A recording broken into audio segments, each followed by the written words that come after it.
Day 41, or February the 10th. Is that really fair? Our thoughts today are rooted in Leviticus chapter 24, verses 19 and 20. Anyone who injures their neighbour is to be injured in the same manner, fracture for fracture, eye for eye, tooth for tooth. The one who has inflicted the injury must suffer the same injury. And now the big picture surrounding these verses.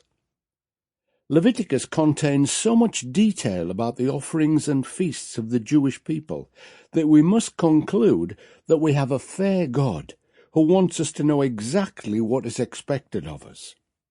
The Apostle Paul tells us that all these regulations were to point us to Jesus.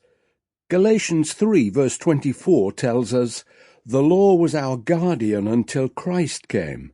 It protected us until we could be made right with God through faith." All of these laws and regulations were fulfilled in Jesus, so that we are now free to live our lives to the full. Of course, when we do this, we inevitably keep the spirit of all these godly regulations. And now our action step for today. In Leviticus we read about the ancient eye for an eye type of rough justice, which was centuries before its time. When Moses first told the children of Israel about this part of God's law, their jaws would have dropped in disbelief.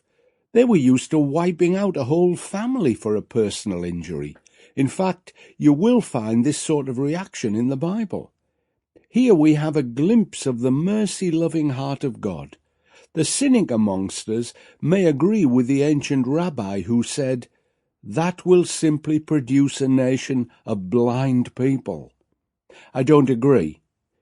It told the Jews and you and me that our God is intrinsically fair. I know there are things that happen every day that question that, but I am convinced that the God of the Bible is always fair, and on Judgment Day no one will be able to say, "That wasn't fair." Now that's a thought that bears reflecting on in these days of injustice and unfairness that's shown by people to other people all over the world.